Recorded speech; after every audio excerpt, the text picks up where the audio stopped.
Maybe you have found yourself thinking some thoughts along these lines. She was a great DSP, but since she got promoted to supervisor, what's going on? She's struggling so much. Now what should I do?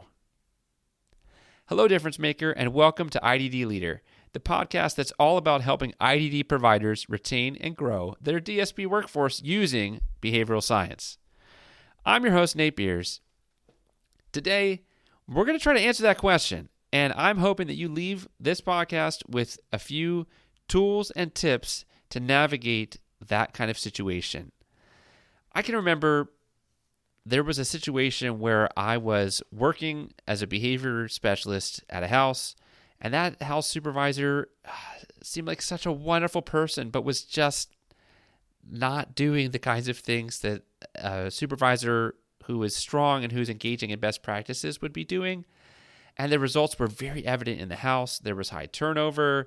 There was kind of a lot of other concerns.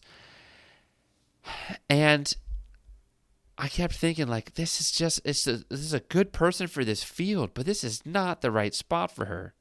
It kind of points back to that classic metaphor from Jim Collins' work where he talks about you need the right people on the bus, but not just the right people on the bus.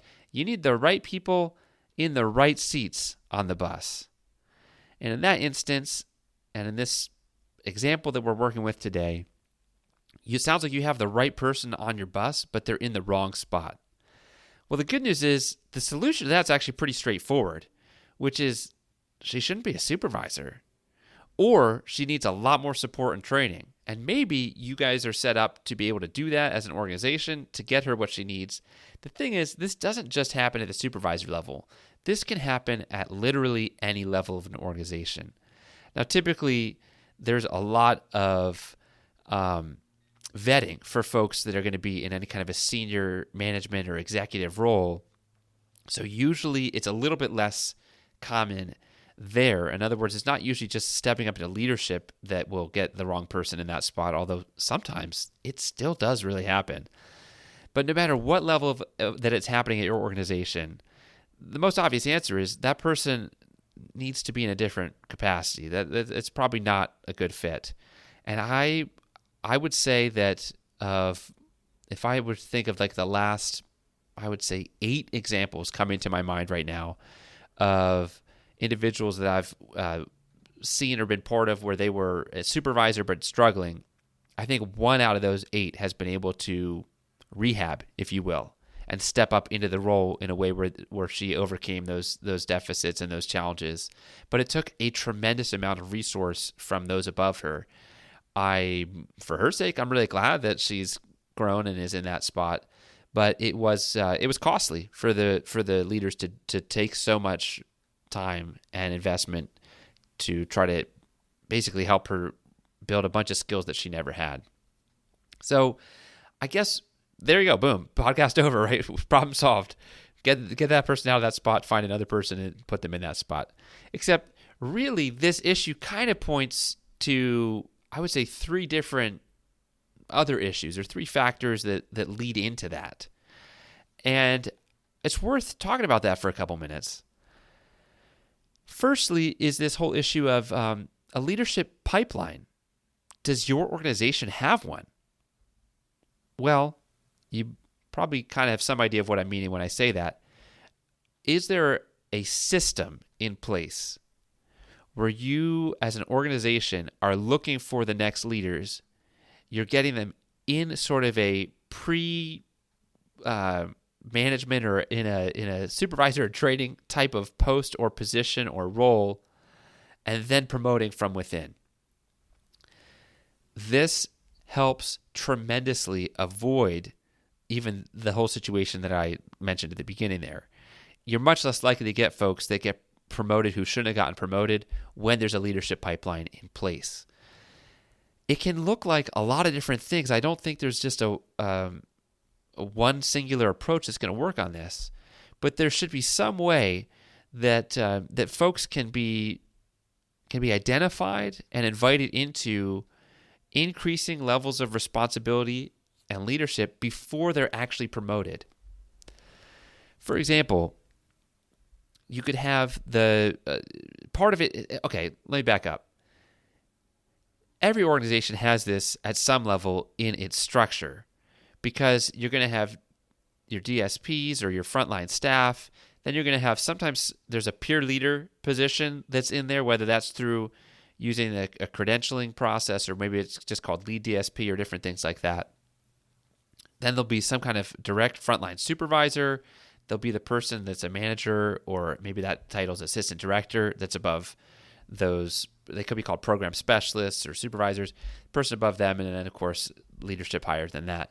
So it's organizations are set up with this on the one hand, but what I'm talking about is distinct from that, in that many of the organizations I've talked with, or even when I've had jobs and been working for them, a lot of times, if you're in one role, there's not actually a clear pathway to have a chance to get mentored, or like to be an apprentice to become, or a manager in training, or a director in training.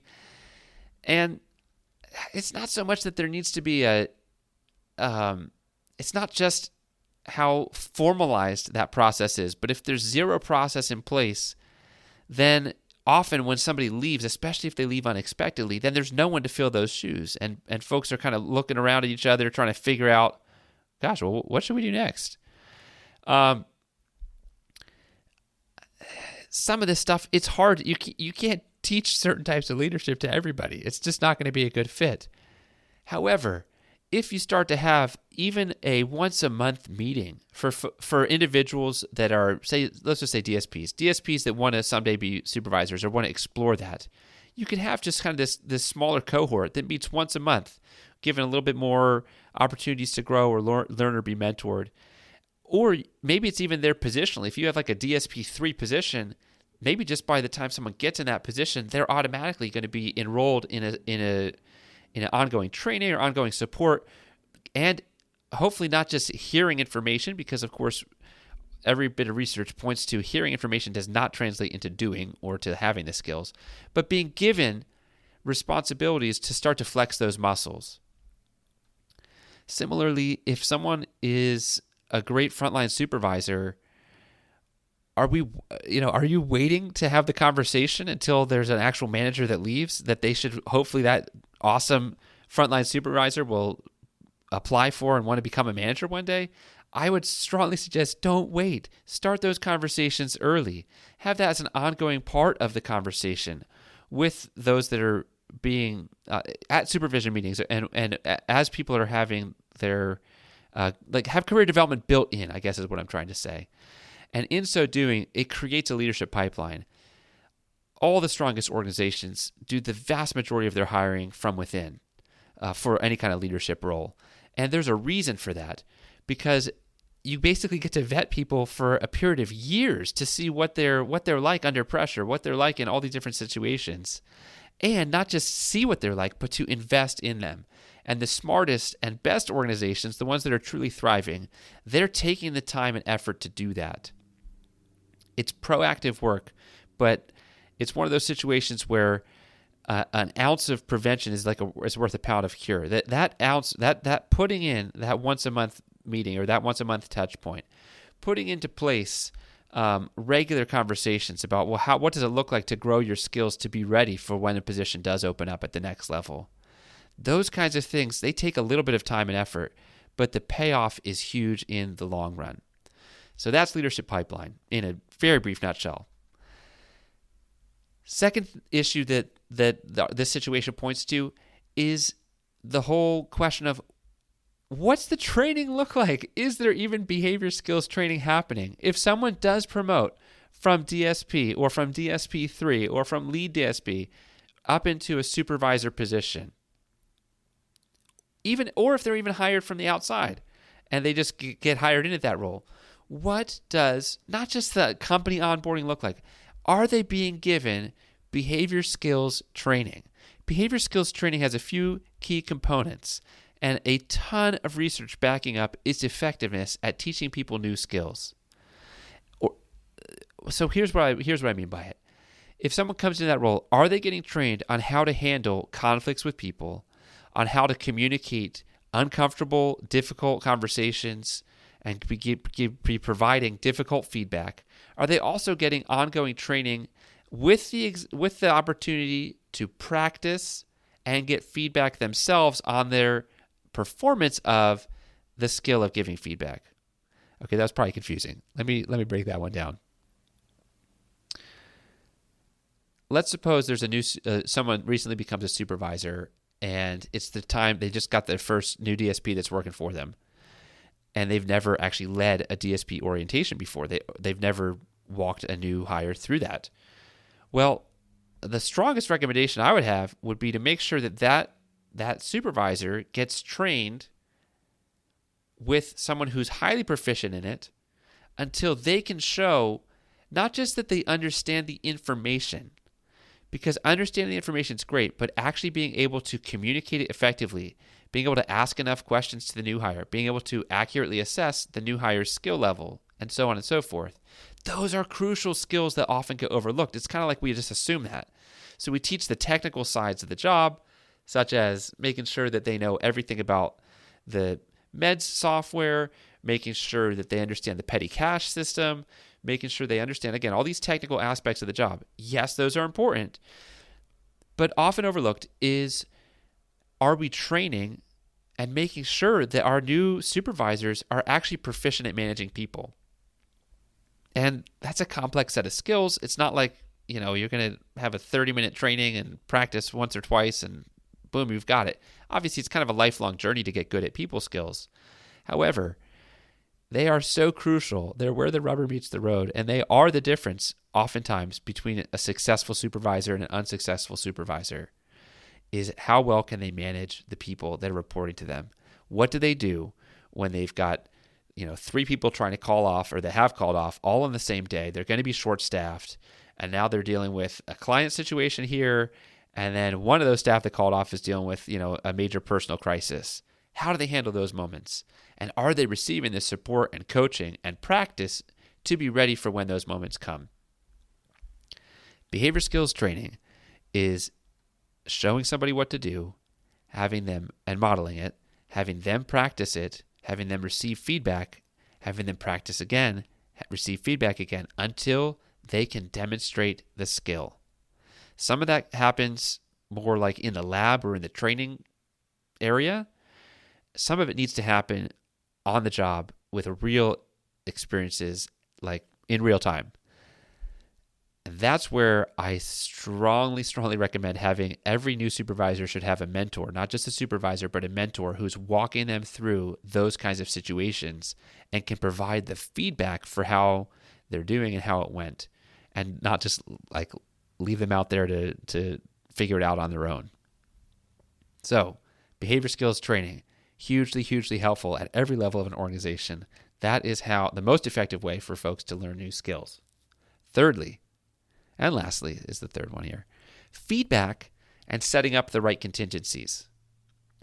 By right contingencies, I mean we want to make it where our supervisors, such as our example here where she was great DSP, not doing well as a supervisor, is she getting the feedback she needs, not just during a training period, but I mean on an ongoing basis? So making sure that the direct report, the number of direct reports for someone who is managing the frontline supervisors, that's a reasonable number, that they can actually be hands-on and helpful with situations as they arise with their staff. Making sure that feedback is built into the supervisions that are happening on hopefully a very regular basis between supervisor and their manager, the person they report to, their director, whoever they're reporting to. Also, making sure that, sometimes simple checklists can go a long way. Having the direct line, the frontline supervisor should have checklists for the different things that they're supposed to accomplish on both the technical side, but I even recommend checklists on the people management side.